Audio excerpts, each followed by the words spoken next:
Hello everyone.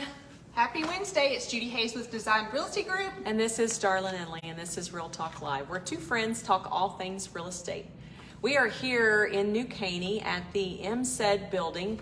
It has the library on one end and the Chamber of Commerce on the other end. We do a lot of Chamber of Commerce meetings here. We actually hold several of our agent meetings here. Now it's got great facilities. You can rent them. We actually rented one years ago for our high school reunion. So it's Don't date us, don't tell us. right. So it's a really good area if you've got events that you need to do. The outside's really beautiful. They hold a lot of events here. So if you're thinking about needing a place to do something like that, either for your corporation, your company, something personal, they have great facilities, and it's really a great place to be.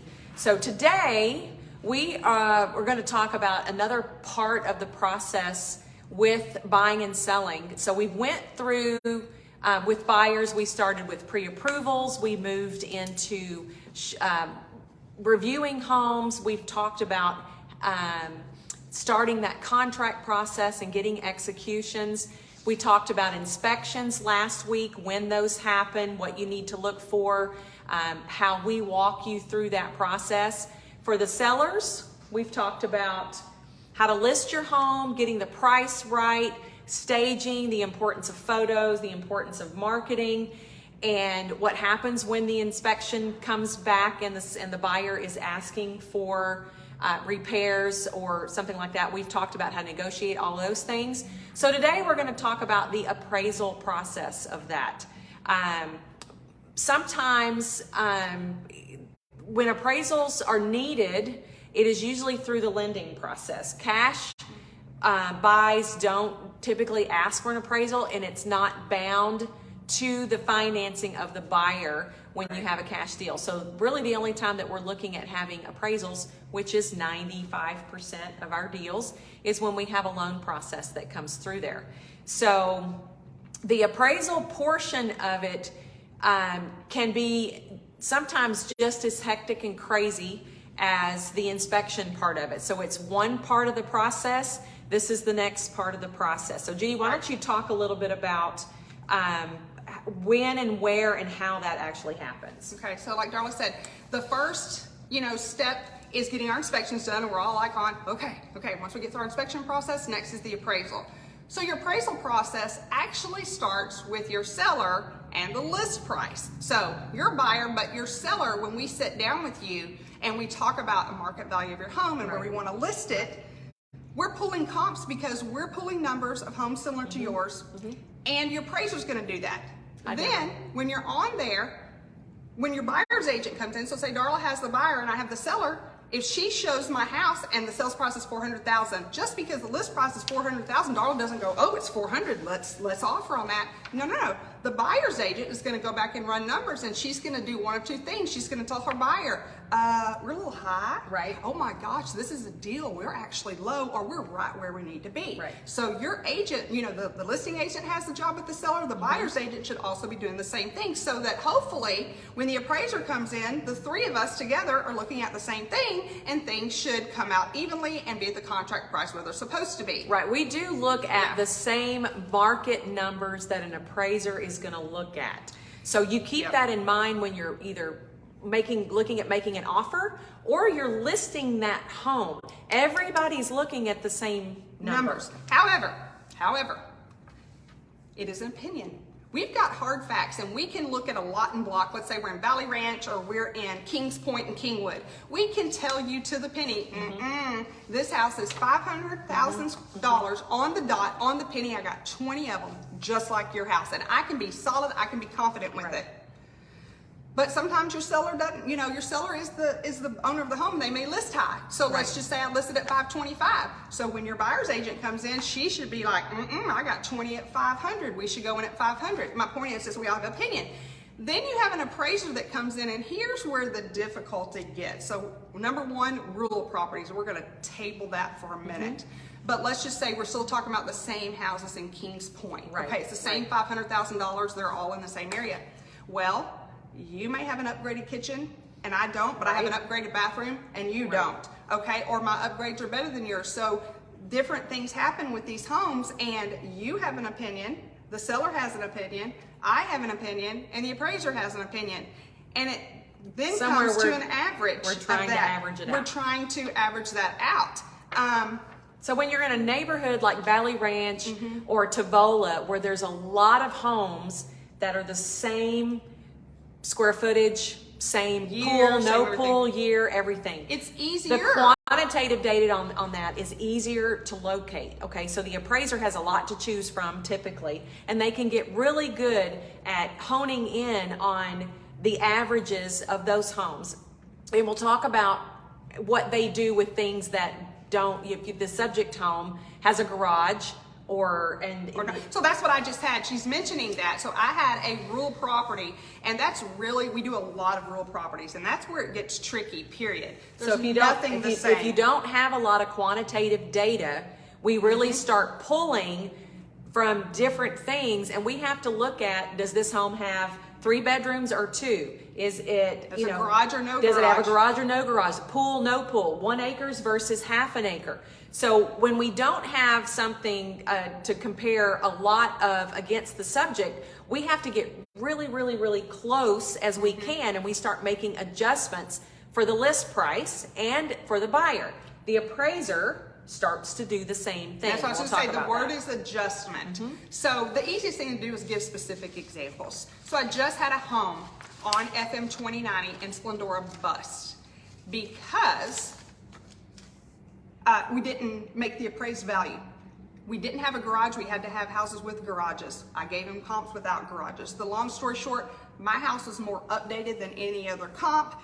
That a couple had garages, and when you get down to it, it becomes an opinion, and the appraiser is the ruler sitting up next, high on the cloud, that is going to make the final determination. So your appraiser is independent, and they don't work for your buyer. The buyer pays for the appraisal, but their interest is in the lender because they don't want them lending on a home that's overpriced because, lo and behold, hopefully it never happens. If that house had to get foreclosed on, the bank doesn't want to be in a bad position because then they have to resell it. So the bank doesn't want to overpay for anything. So right now, when we see our interest rates going up, our inflation going up with our economy, what's happening is our appraisers are tightening their guidelines. Tightening down. Okay? The lender's tightening their guidelines. Lender and appraisers are tightening. And the other thing that was a big factor was, and it happens all the time, so don't get me wrong, our buyer didn't have any money down. They were doing 100% financing. That's perfectly fine. We do it all day long. But when you come to a house that we're having to make big adjustments on, they're very cautious and they're very careful and they're tight on those versus somebody that's putting 20% down. So let's talk about what is an appraiser, where do they come from, who are they tied to, who do they work for. So back in 2008, when we had the real estate bust, there was a lot of things going on then that are not going on now, and the guidelines were changed, and where the appraiser used to work for the lending institution in which it was doing the appraisals for, which was part of the reason why we had the real estate issue. They were kind of in the pockets. They were kind of in the pockets together. If you breathed and you wanted a $500,000 home, they let you have it. The appraiser made sure that it met because they wanted as much, business as they could get. So with the bust in that, they saw that huge problem. So now they've taken the appraisal portion out of, and it's a third party. So they work in pools depending on where you are, where the lender is. The lender has a pool that they work out of licensed appraisers. These appraisers have to go through a licensing, and it's grueling education, and then when they're done with that, then they're able to go out and do these appraisals. We have appraisers that are 20 and 30 years experienced. We love those. We do not get to pick who the appraiser is. The lender does not get to pick who the appraiser is. So this is where part of the reason it comes into having an experienced realtor, and a buyer is working with the experienced realtor's preferred lender. We know a little bit more about that pool, number one, And the lender knows the people in the pool because they've worked with them consistently. They can't talk to them, but they know a little bit more and feel a little bit more confident that the appraiser is going to know our area. So if you work with a bank out of New York, I knew she was going to say that comes down and you have a buyer that wants to use it because they used them before, or Arizona or wherever, a lender that's not familiar and doesn't have a pool that they are familiar with in our area, that lender is going to pull from a pool out here, but they don't know. They don't have a relationship. They don't have a relationship with that appraisal company. Okay, so we're always crap shooting and hoping that the person that gets assigned our appraisal knows the area, they're familiar with it. They're not coming from Katy and going out to Tarkington. I was just going to say that. I literally met an appraiser at a house, and he was like, in this big hurry. And I'm like, how can I help you? And he's like, oh my God, I got to do this appraisal. Get this. You're not going to believe it. He goes, I just came from Katy. And I'm not joking. He goes, when I'm done here, and I think I was in Cleveland, he goes, I'm going to Galveston, and I just did this. Right. I'm like, oh my God. There's no way he has knowledge of all those areas. It's impossible. Those are three completely different areas. So having an experienced realtor, here's what happens. As a buyer, my buyer's lending institution is the help you. Let me tell you everything that's been updated to this home, the money that's been into it. Let me provide you the comps that I use to list this home. Because 100%, 99.9%, if your agent does not provide this information before the appraiser goes out there and you get a low appraiser, it's not getting changed, period. I mean, there has, Jesus Christ is going to have to come down here to the earth before the appraiser changes it. Once they put their work in and they do it, they're paid, they're done. Their opinion is done. You can argue it, you can protest it. There are procedures for that, but as very experienced realtors, it is almost impossible for them to get you to change your mind. Then you're in a big issue. So you always want to provide any information you can to the appraiser directly before he goes out.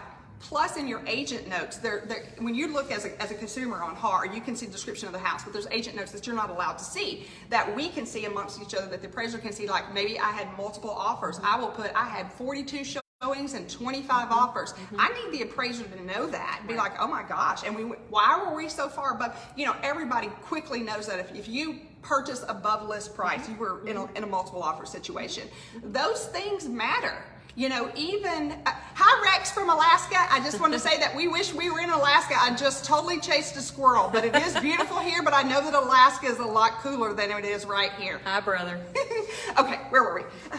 I don't even know. What was I saying? We were talking about talking to get the information. Oh yeah. I was gonna say she don't even know. I was like, if she doesn't know, this is bad. Well, I saw him in Alaska, and I'm like, that's way cooler than what we're doing right here. Right. But you've got to get that information with a wing and a prayer over to the appraiser beforehand, and make them understand things that maybe they can't just see. They're going to go there. They're going to measure. One thing I want to point out that are in our notes is, as we go to the listing appointment, the first thing we pull is the tax records, and we verify what's the square footage say, how many bedrooms and baths. Well, the main thing that's because there are discrepancies. A lot. That's what I was going to say. The first thing I always ask is, if I looked at the tax records and it says it's 2,000 square feet, and I walk in this mansion in Kingsport and I'm like, this isn't right. Okay, I can tell the difference. But literally, I had a house that was 165 square foot less. It's really hard for us to tell that. Your appraiser, and its exterior living square footage, your porches do not count. Your enclosures, that may be a sunroom that aren't that it must be air conditioned and livable to count as square footage. And I'll say this, nobody turned me in. I have an upstairs game room above my garage that's not on an appraisal district. And why am I not running to the Harris County Appraisal District? Because I don't want them to add that on and increase my taxes. However, if I want to sell my house, I want the world to know that it's up there, that adds 500 square feet to my house. So when you go in, we need to confirm it. And sometimes your sellers, they're like, I don't know. So we may not know the exact square footage till they do that. And I have one in Fairfield right now where the tax records say one thing, the builder plans say something else, and the seller says something else. So I have 3 different numbers that somewhere I have to figure out what are we going to list it at? And it's probably not but $200 or $300 square feet difference. But when you're talking about an average of $175 a square foot, where this is, it's going to come up to several $1,000s. Yep. So with that being said, one of the things that we're understanding is changing in the appraisal world, as Judy mentioned, square footage is not one of those things that we want to marry. Okay, because there are sometimes a lot of different opinions, because maybe the seller bought the house from someone else before and they were going strictly off of what they were told the square footage is because that's what's on there. And then when they get the appraisal from the buyer and it comes in 200 square feet short, we want to know why. Okay, the appraisal is going to tell us now what is being excluded, because there are things that they will exclude from the square footage on the home if it doesn't meet the standards that's required for an appraiser when they measure that home. So what happens when an appraiser comes in? Let's talk about that for a second. He makes the appointment. He goes in. You do not need to be there as the seller. The buyer is not there with the appraiser. They spend maybe 15 or 20 minutes. They're going to look and make sure that that home is in the condition in which the pictures on MLS, because it's the first place they go. They go to the tax records like we do. They go to MLS and they look. And they're looking back at history. Right. Okay. From there, they're going to walk into that home. They're going to make sure that everything lines up. They're going to take an outside measurement of that home. That's where they do a little diagram. They do a little diagram, to the inch. and that's where they get the square footage on it. They do both floors. Obviously, if there's a second floor, so most houses are not totally square and square. So if you've got that upside, that's a little cockeyed. You got a big open family room or stuff. Yep. That doesn't count. They're going to walk in 2,000 up and 2,000 down. Correct. It doesn't work. They're going to make adjustments based on what they see when they walk in the home. From that point, they're then going to go around and say, are there any issues here that we think need to be addressed? Can be picky. USDA can be picky. Conventional and cash probably not so picky because there's no appraisal there. Right. And then conventional, it really all depends on the appraiser. So it's all a very subjective opinion, but they are given guidelines with which they are educated in what to use. And then they provide all of that information on a form.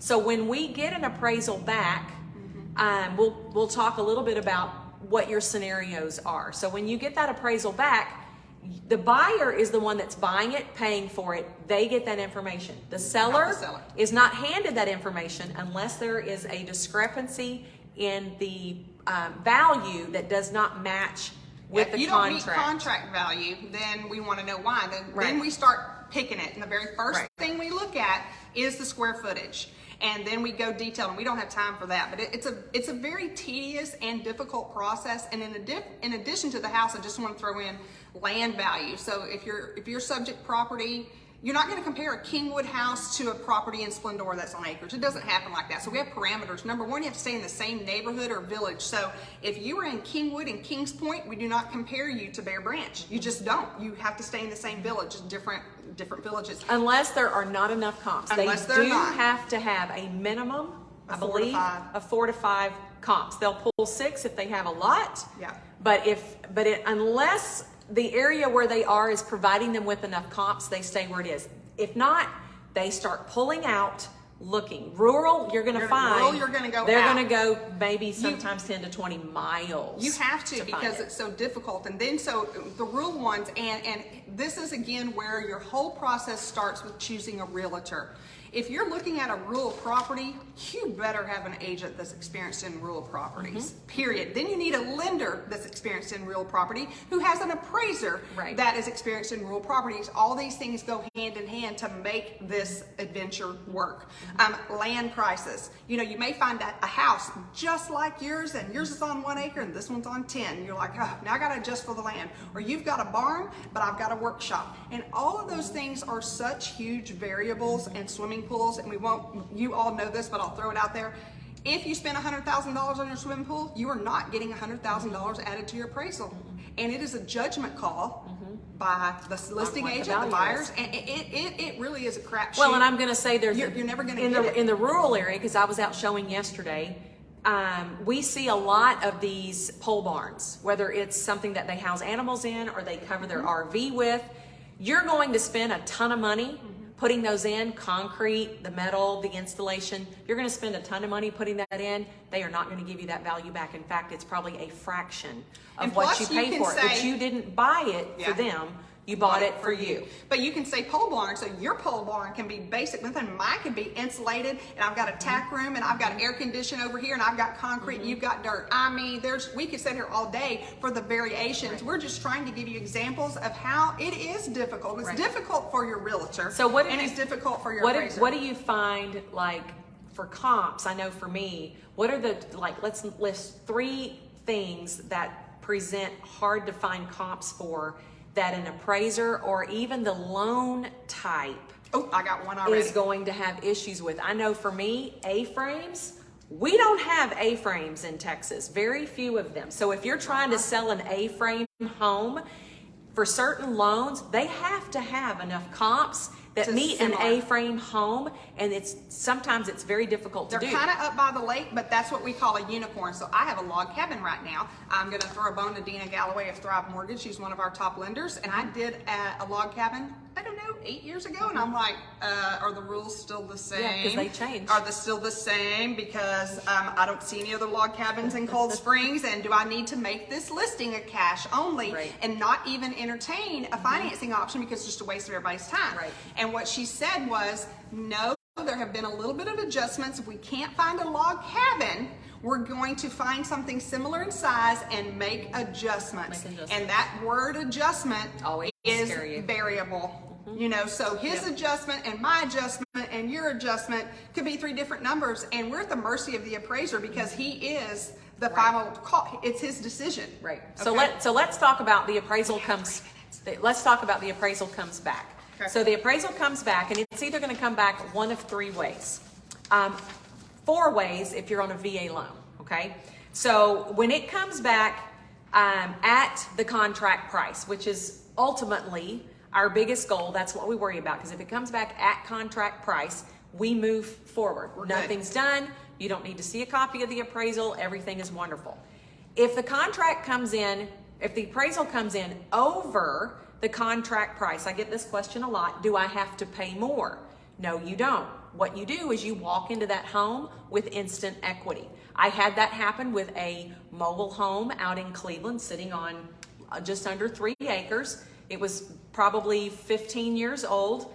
We listed it at, I think, 192. We had multiple offers, contracted at 200. It appraised at 215. So what do you see that she just showed you a perfect example of people have different, agents have different opinions, appraisers have different opinions, and so we're all trying to work together. She fought me on what I listed it at. And she won. and she was correct. And we got the extra equity. It was more. We were both wrong. I mean, my sellers were happy because they got more than they thought they were going to get for it. My buyers were happy because they knew that they had instantly walked in with equity on this property. And so that's a win-win scenario, absolutely. So let's talk about under contract price. When the appraisal comes in and it is not meeting the contract price, now what happens? So I just been arguing with an agent for 2 solid days. So let me make clarification. You have an executed contract between the buyer and the seller. Let's just say $300,000. Okay? You have a legally binding executed contract. Appraisal comes in at 280. We've got a $20,000 gap, right? Correct. Right. We got to close it. We got to fix it. Somebody has to fix it. Why is that? Because the lender will only lend on the appraised value, which is 280. So you got a $20,000 gap. What I was having difficulty making the other agent understand was he assumed that because the appraisal was low that the seller had to automatically reduce the price, and that is absolutely not true. The contract is at 300. That's our contract. But when it comes in low, the buyer now has an option. We are going to try to negotiate because we want the deal, we want it to go through. But we got to close the $20,000 gap. Now I want to say that if Judy has told you from day one, or I have told you from day one, that home is priced high, even if you have a buyer that comes in and they're willing to pay that price, and we tell you The comps don't support it. We're going to cross our fingers and hope for the best. You have to understand that the appraisal, even though it's an opinion, it's another opinion that follows up with what we are telling you. So the first thing that I want to say is, if it is an FHA loan and you don't close, that appraisal sticks with the house for 6 months. So you can say, I'm not doing it. I'm the seller. I'm not reducing it. I'm going back on the market. You now just removed a third of your buyers. You just removed a third because of you your have to buyer. take it. You can't And no use matter FHA. what, if an FHA buyer comes, there's no new appraisal. You're using the one You that have to already use exists. the one that's already on there. Okay, so let's go back. So we got a $20,000 gap. So the first thing that agents are going to do is, hey, we got $20,000, and she's the buyer's agent. And she said, Judy, you know it's this $20,000 over. Go to your seller. So I'm going to go to my seller, like she said. I said, hey, remember when we talked? I told you at the beginning we're we're too high. And I'm going to say, what do you want to do? Do you want to go to 280? And they're like, nope, not going to do it. See if they'll split it down the middle. I was like, Darla, my seller says that, even though it didn't appraise, we feel the value's there because blah, blah, blah, we did all these updates. My seller's willing to split the difference, which means we'll come down to 290. You got to bring $10,000 more to closing. And this is how we start the negotiation process. So one of two things are going to happen. We're going to negotiate, however, with the buyers and sellers to get that gap closed, and we're going to proceed forward, do an amendment, which changes our original contract that, we still have. Or we're going to terminate, we're going to start all over. And as the selling agent, like she said, if it was an FHA, I've got to explain to my seller, okay, you already know what that is. So now when we relist, if we've chosen to terminate, we are not even going to look at an FHA buyer, which, like she said, is a huge portion. We can only talk conventional or cash. Plus, I've got hold costs. Now, if I go back if I bust today and I'm back live this afternoon, I can't tell you how many more days until we're executed again. So I can't tell you how long it's going to be before. So you don't know how again. long it's going to take you to go under contract. You don't know what's going to happen when you go under contract because now you've been on the market a little bit longer. You may have to, you may have to make some concessions out anyway. In our staging. We don't look as good as we used to. Your mortgage, if you have one, is still due coming up. So those are your holding costs. Yeah, if you're paying, $2,500 a month in mortgage, and we're arguing you're over $10,000. You're having to mow grass. You got property taxes you got to pay. You got a mortgage you got to pay. It's a whole big. Yes. You got to put a pen and paper to it. So that's where your agent comes in. So we go back to literally, I think the first video we did. When you decide to hire a real estate agent, do your research. And when you have chosen a real estate agent, you need to trust them and know that they're experienced and listen to what they have to say. We're not going to tell you anything that is not in your best interest. Our job is to get your home sold or purchased for the best price available, which, like I said, the buyer's agent or the seller's agent. And we're going to give you our opinions based on facts. We're not just willy-nillying it. Well, we're going to show you that quantitative data. You're going to see what we're seeing. And when we've talked about it before, sellers tend to have this emotional bond with their home.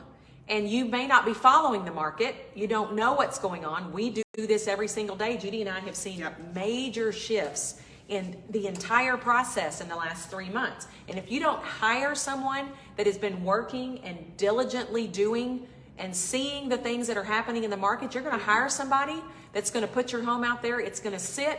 The pictures are not going to be great. You're not going to have great marketing. You're not going to know what needs to be done to get it sold quickly.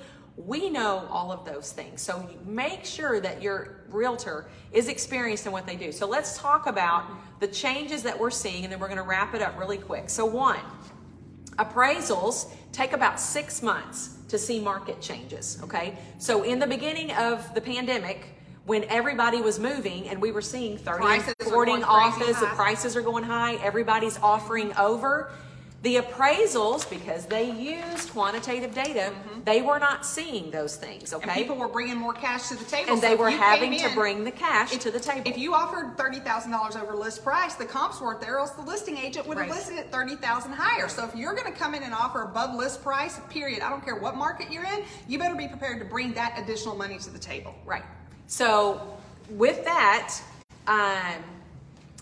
it's now going to take some time for the market to shift with the sales, because we are starting to see those overpriced homes are starting to come down in value. They're starting to see price reductions. When you look at the statistics that we see on real estate, you start to see those overpriced listings are starting to come down. So the appraisals are going to reflect that. It's going to take about 6 months. If you're thinking about selling, you need to do it now. Okay.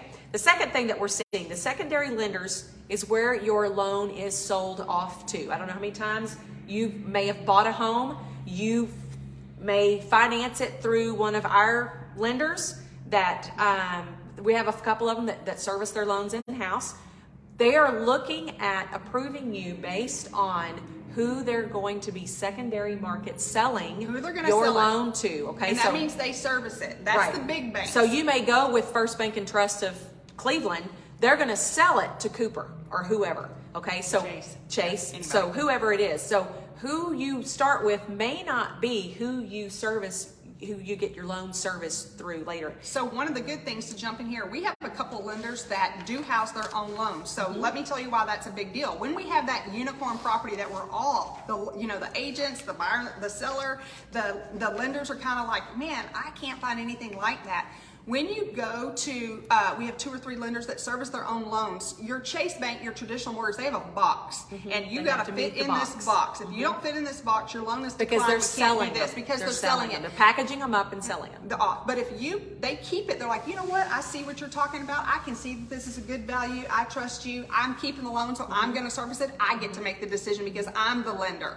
That opens a whole new thing. And just like no realtors are the same, no lenders are the same. So anytime we have a unique property and we're like, hey, you need to use my lender, there's a reason for that. Right. It's because they're going to keep it and they can adjust and go, you know what? I think they have their own parameters. They don't have to go by the big box bank lenders.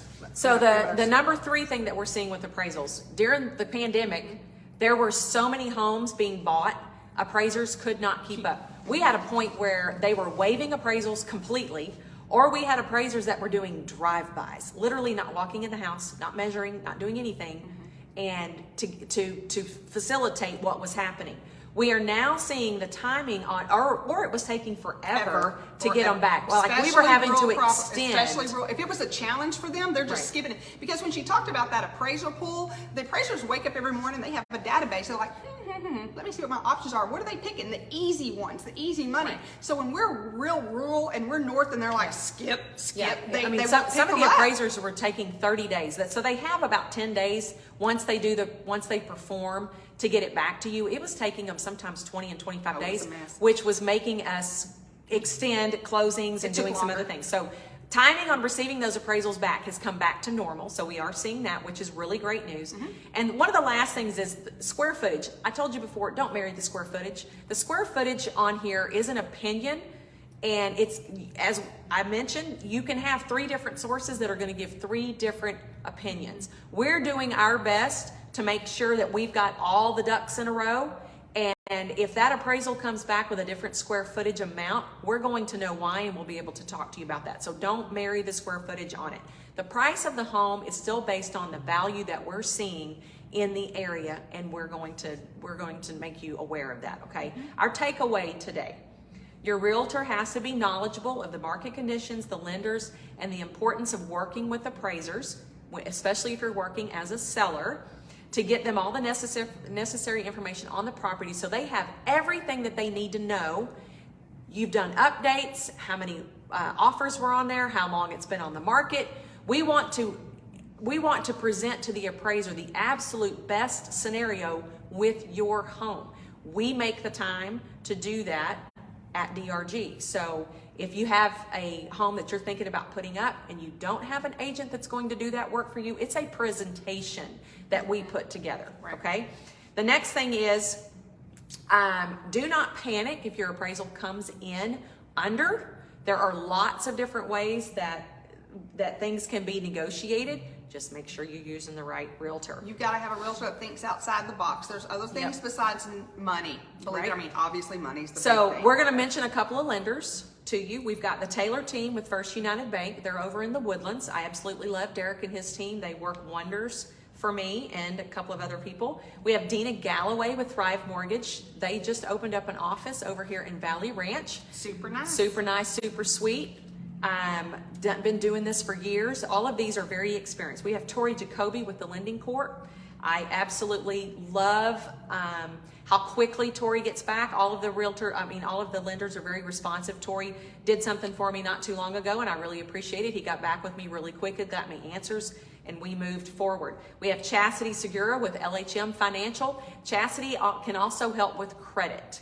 So if you've got a really low credit score, we can put you in contact with her, and she will work on getting your credit scores up so you can have the best interest rate and the best buying power available to you. Each lender is experienced, communicative, and knowledgeable, and oftentimes has a specialty that our buyers need. Okay, so listing of the week.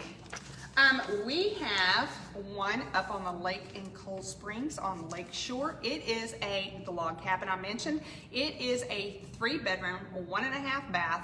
I'm not gonna lie, this is a man cave. It's a fishing cabin. It's really nice though. All the It does have a furniture's water. included. Doesn't it have a water view?